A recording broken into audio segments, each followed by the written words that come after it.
అది చక్రధరపురం అనే గ్రామం. ఆ గ్రామంలో శంకరయ్య అనే భూస్వామి ఉండేవాడు. ఒకరోజు తన ఇంటికి పేరయ్యను పిలిపించి, ఇదిగో పేరయ్య, రేపు మా ఇంట్లో పూజుంది. అందుకోసం కొట్టుకెళ్ళి సరుకులు తీసుకొనిరా. పోయిన వారమే కదండి ఏదో హోమం చేయించారు. అది పిల్లెదురొచ్చినందుకు శాంతి హోమం చేయించాను. మరి రేపు చేసే హోమం దేనికో?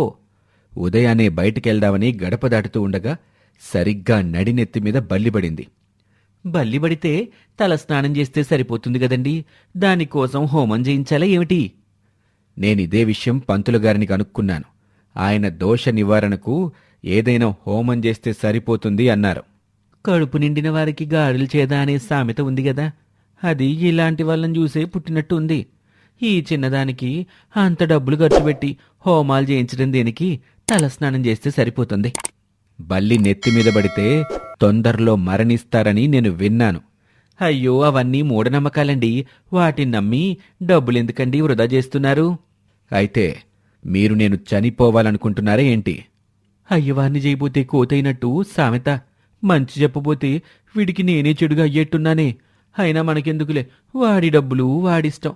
అయ్యో, నేనెందుకలా కోరుకుంటానండి? అనవసరంగా డబ్బులు పాడు చేయటం దేనికి? తలస్నానం చేస్తే సరిపోతుంది గదా అని. సర్లేండి, మీ సలహాలు నాకిప్పుడు అవసరం లేదు. నేను చెప్పింది చేస్తే సరిపోతుంది. మీరు వెళ్ళి రేపు హోమానికి కావాల్సిన సరుకులు మొత్తం తెప్పించండి. తల్లికి గంజిపోయినవాడు పెనతల్లికి చేరబెడతానన్నాడంట. ఏం చేస్తాం? ఎవరి చాదస్తాం వాళ్ళది. సరే అని అక్కడి నుంచి వెళ్ళిపోయాడు పేరయ్య. పేరయ్య వెళ్ళిపోయిన కాసేపటికి శంకరయ్య భార్య బయటకొచ్చి, ఎంతసేపయిందొచ్చి? నేనెక్కడికెళ్ళాను రావడానికి? ఇందాకే కదా బయటేదో పనుందని హడావుడిగా బయటికి బయలుదేరారు. నిజమే, పనుందని బయటకు బయలుదేరాను. కాని గడప దాటే సమయంలో ఆ దిక్కుమాలిన బల్లి సరిగ్గా వచ్చి నెత్తిమీద పడింది. అప్పుడే నాకు సమరసింహారెడ్డి సినిమాలో సిమ్రాన్ గుర్తొచ్చింది. నెత్తిమీద బల్లి పడితే ఆ సినిమాలో సిమ్రాన్ గుర్తుకు రావడం ఏంటి? అదే సినిమాలో బల్లి నెత్తిమీద పడింది కాబట్టే సిమ్రాన్ చనిపోయిందిగా. అందుకే నాకు కూడా మరణం వస్తుందేమోనని సూచిగ్గా ఈ బల్లి పడినట్టుంది. అది సినిమానండి. దాన్ని పట్టుకొని మీరిల్లు కదలకుండా ఇంట్లో కూర్చుంటే ఎట్లాగా? అంత్యనిష్ఠూరం కన్నా ఆదినిష్ఠూరం మేలనే సామెతుంది. అందుకే అదే విషయాన్ని నేను పండితుల వారిని అడిగాను. ఆయన యమగండం పోవడానికి యమహోమం చేయిస్తే సరిపోతుంది అన్నారు. యమహోమమా? నేనిప్పుడు ఈ హోమం గురించి వినలేదు.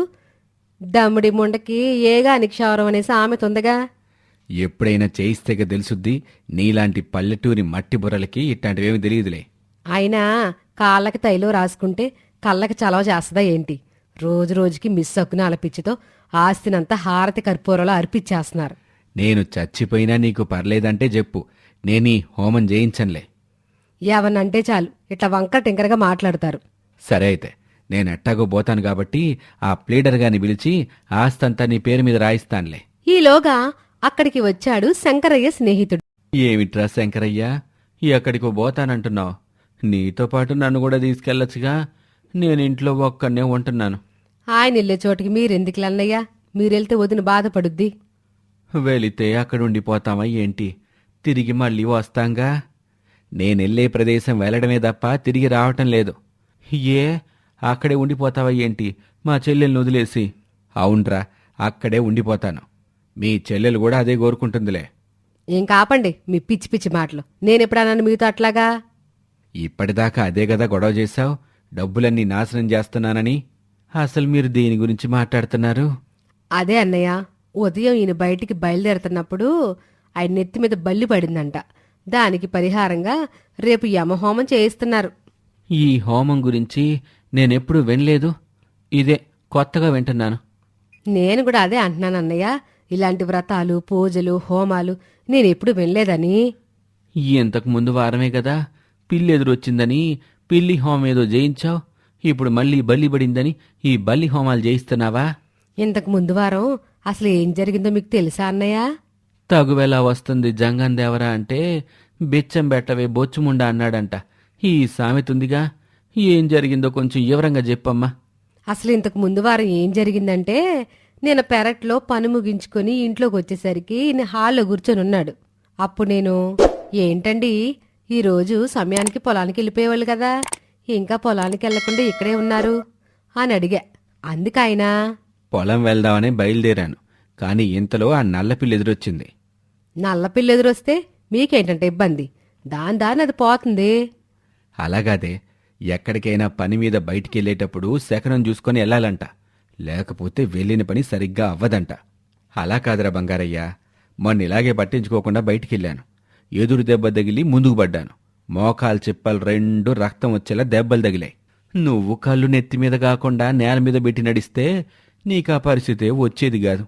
మన దీపమని ముద్దులాడితే మూతిగాలకుండా ఉంటుందా అనే సామెతుందిగా. అంటే నువ్వేంట్రా మాట్లాడేది? నేను కళ్ళు నెత్తిమీద పెట్టుకుని నడుస్తున్నాను అనుకుంటున్నావా? మీకెప్పుడు నేను చెప్పేది అదేగా, ముందు చూసుకుని నడవండి అని. మీరెప్పుడైనా మాట విన్నారా? పిల్లి ఎదురు రావటం వల్లే ఆ రోజు అలా జరిగింది. అందుకే పొలం వెళ్లకుండా ఇక్కడే ఉండిపోయాను.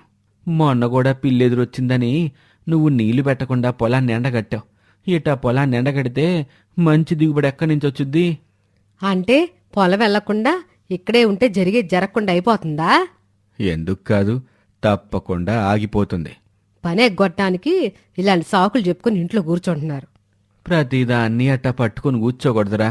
మొన్నటికి మొన్న సర్లేండి, నాకింట్లో పనుంది, కాస్త పశువుల దగ్గరికెళ్ళి ఆడికి మేత ఏంటని చెప్పాను. నేనలా లోపలికెళ్ళానో లేదో ఈలోగా ఉన్నట్టుండి బయట పెద్ద పెద్ద అరుపులు వినిపించే. అసలు ఏం జరిగిందని గబగబ బయటికెళ్ళి చూశా. అప్పటికి ఆయన పక్కనే ఉన్నటువంటి కుంటలో పడున్నారు. ఏం జరిగిందండి అని అడిగితే, పొద్దున్నే లేచి ఎవరి మొహం చూశానో ఏమో, ఈ రోజు అన్నీ అశుభ శకునాలే అని నా వైపు అదోలా చూశారు. ఏడ్చినట్టుగానే ఉంది. అత్త మీద కోపం దొత్తమే చూపించినట్టు. మీరు చేసే ప్రతి ఒక్క పనికి ఎవరో ఒకరు నిందించడం అలవాటైపోయింది మీకు. ఒకరోజు మా ఇంటికి మరలా సోమయ్య వచ్చాడు. అప్పుడు ఆయన వెతుక్కుంటూ కాసేపు సుబ్బయ్య అనే వ్యక్తి వచ్చాడు. అయ్యా సోమయ్య గారు, మీరు చెప్పినట్టుగానే నేను ఈరోజు వచ్చాను. నాకు కొంచెం డబ్బులిస్తారా? నీకోసం ఎదురు చూస్తున్నాను రా సుబ్బడు. ఏంటి ఇప్పటిదాకా ఆలస్యమైంది? ఏం చెప్పమంటారా అయ్యగారు, ఇంటి దగ్గర నుంచి బయలుదేరేటప్పుడు బయటికెళ్ళొస్తానని చెప్పాను మా ఆవిడతో. ఎక్కడికి అని అడిగింది. శకునం బాలేదని కాసేపు ఆగి మళ్ళీ బయలుదేరి వచ్చాను. అప్పుడు మా ఆయన అక్కడే ఉన్నాడు. నువ్వు మంచి పని చేశావు.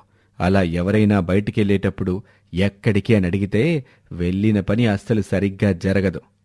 అవునయ్య గారు, మీరు చెప్పిన మాట నిజమే. సరిపోయారిద్దరు శకుని పక్షులు. సర్లేరా సుబ్బయ్య అని ఆయన దగ్గరున్న డబ్బులు సుబ్బయ్యకి ఇవ్వబోతున్నప్పుడు అక్కడే ఉన్నటువంటి మా ఆయన ఒక్కసారి తుమ్మాడు. మీరెక్కడ దొరికారండి నాకు? ఈ ఇంటి దగ్గర మా ఆవిడే అనుకుంటే ఇక్కడ మీరు నాకు తగులుకున్నారు. ఈ డబ్బులు తీసుకెళ్లి నేనేదో పని మొదలెడితే ఇక ఆ పని జరుగుతుందో లేదో కూడా తెలియదు. ఏం కాదులే సుబ్బడు, అవన్నీ నువ్వు పట్టించుకోకుండా వెళ్ళు. ఇక మారు మాట్లాడకుండా సుబ్బడు అక్కడి నుంచి వెళ్ళిపోయాడు. ఈ దిక్కుమాలిన తుమ్ములు ఇప్పుడే రావాలా? అవేమీ పట్టించుకోమాకలేరా?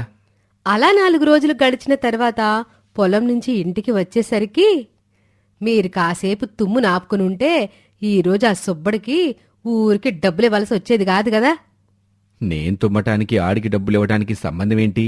మొన్న వాడు డబ్బులు తీసుకుంటున్నప్పుడు మీరు తుమ్మారంట కదా. వాడు అవి తీసుకుని ఇంటికి వెళ్తూ ఆ డబ్బులు ఎక్కడో పోగొట్టుకున్నాడంట. దానికి కారణం మీరేనని ఇంటికొచ్చి మరీ ఆడికి రావాల్సిన డబ్బులు తీసుకుని వెళ్ళాడు. ఆడి కొళ్ళు బలిసి డబ్బులెక్కడో పోగొట్టుకుంటే నన్ను నిందిస్తే ఏం ప్రయోజనం? ఏమో నాకు తెలీదు. ఆ డబ్బులు తిరిగి ఇవ్వడానికి సోమయ్య గారింటికి వెళ్ళాడు. ఇంకా వాడు అక్కడే ఉండుంటాడు. ఒకసారి వెళ్ళి మాట్లాడండి. సరే సరే, నేను వెళ్తానులే. ఇంక నువ్వు మంత్రాలు చదవడం ఆపు. ఇక ఆ తర్వాత ఏం జరిగిందో నాకు తెలియదు గాని చిరుబుర్లాడితే ఇంటికొచ్చి దీనంతటికి కారణం పిల్లేనని పిల్లి హోమం చేయించేశాడు. జరిగిందంతా తెలుసుకొని ఇలా నువ్వు ప్రతిదానికి శకునాల్ని పట్టించుకుంటే ముందుకెళ్ళటం చాలా కష్టం. పోన్లే పాపమని పాత పట్టిస్తే గుడెనకపోయి ఊరేసుకుందంట. ఈ సామెతుందిగా, అనుభవించేవాడికే తెలుస్తుందిలే. సరేరా, నువ్వన్నట్టే ఆ పక్కింటి పంకజం పిల్లి నీకెదురొచ్చిందని నువ్వు హోమం చేయించావు. ఒకవేళ అదే పిల్లి దాని పని మీద అది పోతా ఉంటే నువ్వు దానికి ఎదురొచ్చావని దానికేమన్నా జరిగితే ఆ పక్కింటి పంకజం వచ్చి అడిగితే ఏం చేస్తావు? దానికేమైనా జరిగితే దానికి నేనెట్లరా బాధ్యుణ్ణి? ఇది కూడా అలాంటిదేరా. ఒక జీవికి ఇంకో జీవి ఎదురొచ్చినంత మాత్రాన, ఒక జీవి ఇంకో జీవి మీద పడ్డంత మాత్రాన ఏ దోషము రాదు. ఇక నుంచి ఈ మూఢనమ్మకాల్ని పక్కన పెట్టు. నీ చాదస్తాన్ని అందరి మీద రుద్దబాకు. ఎవరి మొహం చూశానో ఏమో, అందరూ నాకు జ్ఞానోపదేశం చేసేవాళ్లే అంటూ శంకరయ్య నోట్లో గొనుక్కుంటూ అక్కడి నుంచి వెళ్ళిపోయారు.